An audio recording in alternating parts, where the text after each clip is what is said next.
اچھا ابھی ہم جو ڈسکشن کر رہے ہیں اس میں آپ نے بیچ میں ہی پوچھا کہ ایسا کیا معاملہ آیا کہ ہم ڈویژن کی طرف چلے گئے. ہم سے مراد ہے کہ یونائٹیڈ انڈیا تھا اور ہم ڈویژن کی طرف چلے گئے, اور ایسی کیا انڈیکیشن ہوئی انڈین مسلم لیگ کو کہ وہ یہ سمجھی کہ اب ڈویژن ہی حل ہے.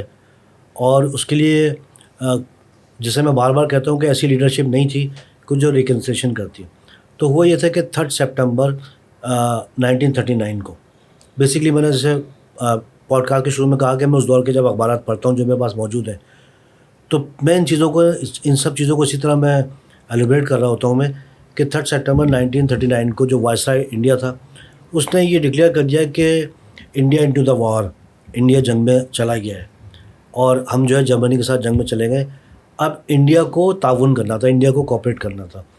اور 3 سپٹمبر 1939 کو وائسرائے نے فوری طور پہ کانگریس کی لیڈرشپ کو بلا لیا اپنے پاس, کیونکہ کانگریس ظاہر بات لیڈ کر رہی تھی, اور ان سے کہا کہ دیکھیں ہم سیکنڈ ورلڈ وار میں چلے گئے, ہٹلر ہمارے قریب پہنچ گیا اور اب ہمیں جو نا آپ سے تعاون چاہیے. اچھا ظاہر بات ہے جس طرح برٹش کمزور انڈیا کو دیکھ کر آیا, اب برٹش کمزور ہو رہا تھا, اب انڈینس کو لگا کہ ٹھیک ہے اب اس کی گردن دبانے کا ٹائم آ گیا. بالکل فیئر انف. تو مطلب یہ کہ فیئر گیم چل رہا تھا.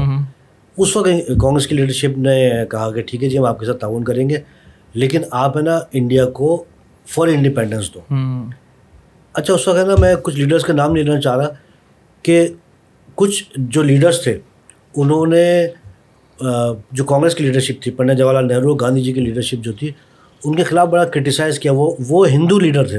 انہوں نے کہا کہ یہ کتنے سیلفش ہیں یہ گاندھی جی اور پنڈت جواہر لال نہرو, کہ انگریز اس وقت برٹش اتنی مصیبت میں پھنسا ہوا ہے اور یہ لوگ اس کی مدد نہیں کر رہے, اور یہ لوگ کہہ رہے ہیں کہ فور انڈیپینڈنس دیں.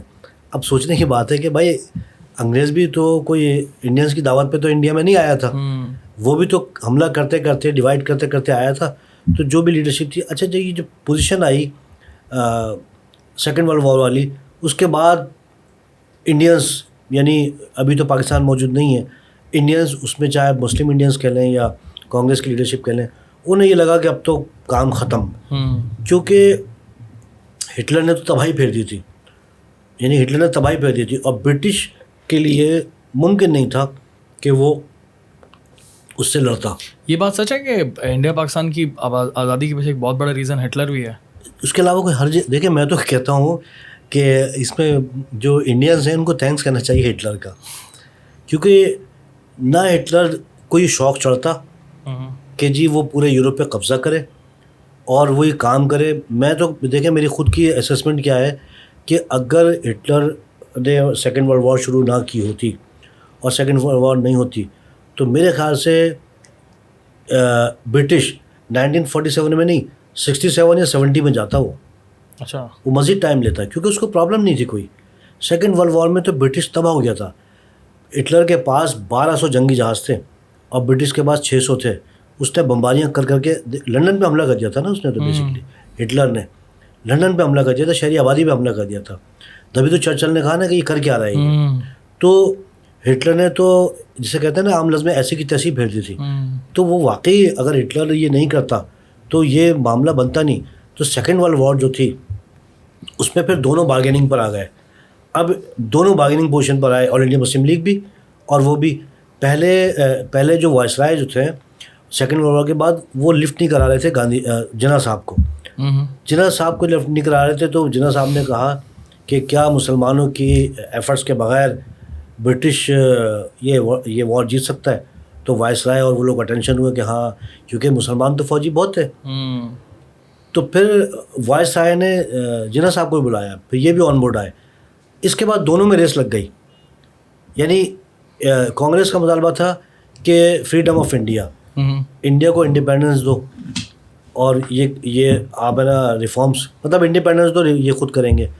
مسلمانوں کو یہ لگا کہ یار اگر یہ انڈیپینڈنس صرف ہو گئی تو ہمارا مستقبل پھر بھی نہیں پتہ, مطلب جو بھی کانسٹیٹیوشن بنے گا وہ کیا بنے وہ. تو دونوں میں ایک ریس لگ گئی. اب آپ دیکھیں کہ سیکنڈ ورلڈ وار کے بعد ایجیٹیشن چلتا رہا ہے کانگریس کا, اور جنوری یعنی فروری 19-20 مارچ 1940 کو گاندھی جی نے ایک مہم چلائی ستیہ گرہ مطلب ہے اہنسا نان وائلیشن موومنٹ برٹش کے خلاف. کب ہو رہی ہے؟ 19 اور 20 مارچ 1940 کو.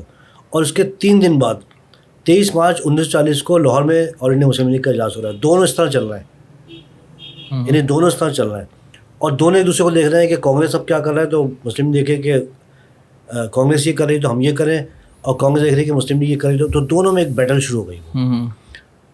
اور جو یہ 23 مارچ 1940 کی قرارداد تھی, یہ سیکنڈ ورلڈ وار کو دیکھ کے ہی ہوئی تھی, کیونکہ اس کے بعد تو یہ تو طے ہونا تھا کہ دہلی پاکستان میں آئے گا یا نہیں آئے گا, یا انڈیپینڈنس کیسے ہوگی, یا ڈویژن کیسے ہوگی. یہ ایک اسپیکولیشن تھی ساری کی ساری, لیکن یہ طے ہو گیا تھا کہ برٹش تو اب جائے گا. اور ڈویژن ہوگی یہ کانگریس کو یقین تھا کہ نہیں ہوگی, لیکن آل انڈیا مسلم لیگ کو تھا کہ ہو جائے گی. اور برٹش, اب سچی بات ہے کہ برٹش بھی چاہتا تھا کہ اس کو ڈیوائڈ کر کے جائے. ہاں, اس کی وجہ یہ ہے, پتہ ہے ایک الگ پوڈ کاسٹ ہوگا جس پہ میں یہ کہہ سکتا ہوں کہ انڈیا جو برٹش تھا وہ جب آیا ہے تو اس نے 19 کو یعنی 1919 کو جتنے بھی وہ امینڈمنٹس کرتا رہا ہے برٹش, اور وہ جو چیزیں کرتا رہا ہے اس نے اس طرح دھکیلنا شروع کرا ہے کہ جو مسلم اکثریتی علاقے ہیں اور دیگر چیزیں وہ ایک پارٹیشن کی طرف جائیں. سیپریٹ الیکٹورل بھی ایک بہت بڑا اس کا ریزن ہے. سیپریٹ الیکٹورل وہ تو ظاہر بات ہے 1909 میں ڈویژن ہی ہے نا پاپا. ہاں بالکل ڈویژن ہے, یہاں سے شروع ہو گئی انڈیا پاکستان. لیکن سیپریٹ الیکٹورل جو تھا وہ ایک جائز ڈیمانڈ تھی, کیونکہ دیکھیں نا سیپریٹ, میں نے بھی جو کہا کہ 20% کا مسلم ہے انڈیا میں اور ان کی ریپرزنٹیشن 5% ہے, تو اس کا مطلب ہے کہ وہ سیپریٹ الیکٹورل آج ثابت کرتا ہے کہ وہ ٹھیک تھا. وہ کہ آپ کیسے کریں گے آپ؟ لیکن ہم تو اس بارے میں بات کر رہے ہیں نا کہ ہم تو ایکوالٹی کی بات کر رہے ہیں. سو ایکوالٹی یا پھر جسٹس نہیں مل رہا تھا, تب جو ہے وہ سیپریٹ الیکٹورل کی بات ہوئی. یہ بات چل رہی ہے. بالکل ایسا ہی ہے. اگر یہ نہ ہوتا تو پھر شاید آزاد نہ ہوتا, یہ ڈویژن نہ ہوتا. اور اس وقت اگر ہم لوگ دیکھتے ہیں اس وقت سچویشن کو انڈیا کی, تو مسئلہ تو وہیں کا وہیں ہے. اور جو ہم کہتے ہیں کہ ہاں بھائی مسلمانوں کو ضرورت تھی الگ جگہ کی, یا پھر پاور کی, ایٹ لیسٹ ایکول پاور کی, سو آج بھی ضرورت ہے. آج بھی وہاں پر وہی چل رہا ہے. اور اب تو خیر کچھ زیادہ ہی ہو گیا ہے. دیکھیں بات یہ ہے کہ نا جو مسلمان تھے نا ان کو زیادہ خوف تھا بنسبت ہندو لیڈرشپ کے نا, کیونکہ انہیں یہ ڈر تھا کہ ایک اتنی بڑی امپائر یعنی اوٹومن امپائر وہ کولیپس کر گئی, وہ نا ختم ہو گئی. پھر بہت بڑی امپائر خود انڈیا میں وہ کولیپس کر گئی ہے. تو اتنی بڑی امپائر جب 2 امپائر کولیپس کر گئی تو انہیں بڑی فرسٹریشن تھی, انڈین مسلم کو بہت بڑی فرسٹریشن تھی کہ یار ہمارا کیا ہوگا, اور اگر ہمارا کچھ نہیں ہوتا کم از کم ہماری ایک ریاست تو ہو. آل انڈیا مسلم لیگ کی جتنی بھی ریزولوشن ہے اس میں کیا ہے کہ Pakistan for all Indian Muslim, یعنی آل انڈیا مسلم لیگ جو تھی اس نے کبھی کہیں پر بھی کوئی ایک ریزولوشن, کوئی ایک اسپیچ, کچھ بھی چیز ایسی نہیں ہے جس میں وہ یہ کہہ رہی ہو کہ پاکستان ہم ان لوگوں کے لیے بنا رہے ہیں کہ جو میجورٹی آف انڈیا میں رہتے ہیں. یعنی میں یہ کہنا چاہ رہا ہوں کہ پاکستان بنا تھا سارے مسلمانوں کے لیے, کیونکہ آل انڈیا مسلم تو دہلی میں بیٹھی ہوئی ہے نا, علی گڑھ سے شروع ہوئی ہے, دہلی میں بیٹھی ہوئی ہے, ساری جدوجہد تو وہاں پہ چل رہی ہے. تو یہ ایک فرسٹریشن تھی مسلم لیڈرشپ کے اندر, چاہے وہ نواب تھے چاہے وہ بڑے بڑے لوگ تھے, ان کی فرسٹریشن یہ تھی کہ جی اگر اوٹومن امپائر ختم ہو گیا ہے, ہمارے جو ہے ہمارے 800 سال, لیکن پریکٹیکلی دیکھیں تو سارے مسلمان یہاں آ بھی نہیں سکتے تھے پاپا. نہیں, پاسبل نہیں تھا. یہ بھی تو دماغ میں رکھا ہوگا نا انہوں نے تو. جی تو یہ ایک ریزن تھا سارا نا, تو کہ یہ ڈفرینس جو بتایا 1937 کا دیگر کا, تو یہاں پر یہ ہوا کہ برٹش کا ایک بہت بڑا کردار ہے ظاہر بات ہے ڈویژن کے اندر. اور ایک الگ پوڈ کاسٹ ہو سکتی ہے کہ برٹش نے کیا کیا گیم پلے کرا. یعنی کشمیر بھی ایک بہت بڑا مسئلہ برٹش نے چھوڑ کے. ہم نے تو دیکھیں پوڈ کاسٹ جو کی ہے وہ انڈیا پاکستان کی جو ڈویژن ہوئی ہے وہ کیوں ہوئی ہے اس پہ کی ہے. یعنی اگر انڈین ہسٹری پہ یا سب کانٹیننٹ کی ہسٹری پہ ہم بات کریں تو ایک ٹاپک پہ 1-2 گھنٹے لگ جائیں. اب جو برٹش کا کیا کردار تھا, اگر وہ انڈیا سے جو لوٹ کے لے کے گیا, پوری دولت لے کے گیا, وہ ایک بہت بڑا ٹاپک ہے. وہ اس پہ کئی لوگوں نے لکھا ہے. آپ ششی تھرور صاحب کا تو نام ابھی سنتے ہیں نا ابھی, لیکن اس سے پہلے کافی لوگ لکھ چکے ہیں اس کے اوپر انڈیا میں, لیکن ششی تھرور صاحب نے اس کو ایک اسپیسیفائی کر دیا. صحیح ہے. اسپیسیفائی کر دیا. اور چونکہ ابھی سوشل میڈیا کا دور ہے تو وہ ایک بہت اچھا ہائی لائٹ ہو گیا. اور بہت اچھا کیس انہوں نے لڑا ہوا ہے, بہت اچھا کیس انہوں نے لڑا ہوا ہے. مطلب مجھے بڑا ساؤتھ ایشیا کے لیے بیسکلی مجھے بڑا اچھا لگتا ہے. ہاں, ششی تھرور صاحب کی میں اسپیچ دیکھتا ہوں, میں ان کو فالو بھی کرتا ہوں, میں دیکھتا ہوں, تو وہ بہت اچھا ہے, انہوں نے اس کو فائٹ کیا ہے. اب ہم ہے نا یہ بات کرتے ہیں کہ ہم اگر موجودہ دور میں دیکھیں کہ وہاں کے ہندو یا وہاں کے مسلمان اس کے, اگر آپ پبلک ٹو پبلک دیکھیں تو ہم یورپ گھومے ہیں, دبئی ہے, مڈل ایسٹ ہے. بڑا ایک عجیب لگتا ہے کہ انڈینس اور پاکستانی جب ملتے ہیں اور رہتے ہیں تو کوئی ڈفرینس نہیں ہے ان کے اندر. یعنی کتنا بڑا فرق ہے, کتنا بڑا فرق ہے کہ ہم اگر یورپ میں انڈینس سے مل رہے ہیں, کہیں اور مل رہے ہیں, تو ہمیں کوئی ڈفرینس نہیں لگتا. تو پبلک میں کوئی ڈفرینس نہیں ہے آج بھی. آپ دیکھیں پبلک میں کوئی ڈفرینس نہیں ہے. تو کہنے کا مقصد ہے کہ ٹھیک ہے وہ ایک پارٹیشن ہو گیا.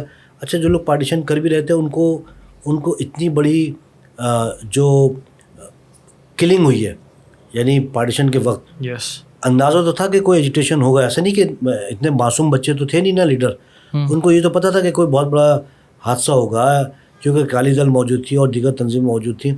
لیکن وہ اتنی بڑی کلنگ ہو جائے گی دونوں طرف, وہ ان کو جو ہے شاید انہوں نے سوچا بھی نہیں ہوگا.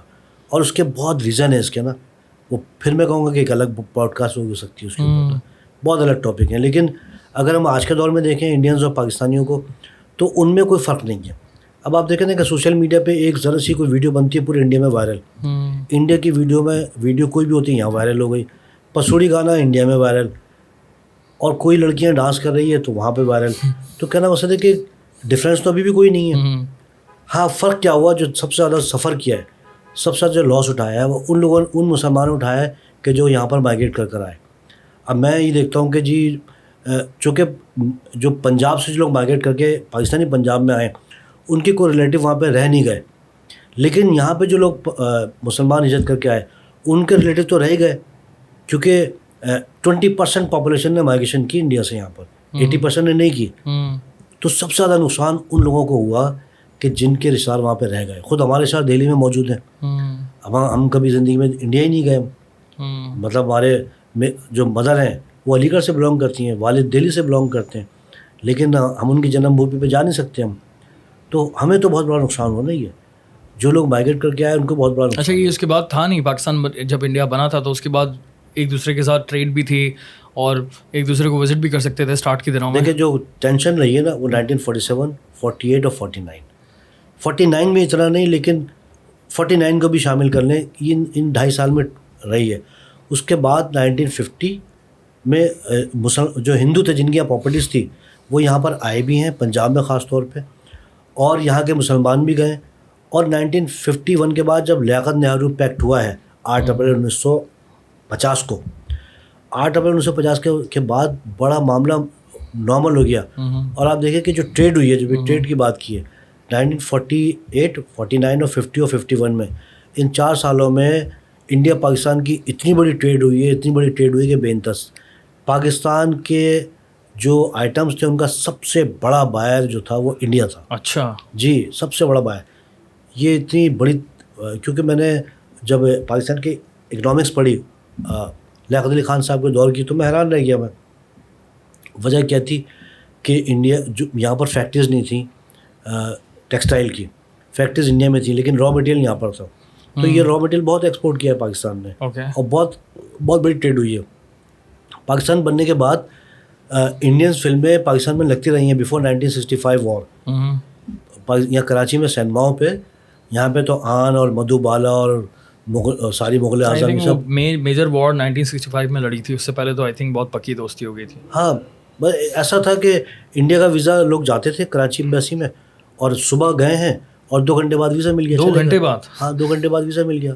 شام کو بلا لیا, 3 گھنٹے بعد بلا لیا. تو ویزا اس طرح تھا. انڈینز بھی بڑے آرام سے یہاں پہ آ جاتے ہیں. انڈین مسلم آتے تھے اور پھر پنجاب وغیرہ آتے تھے.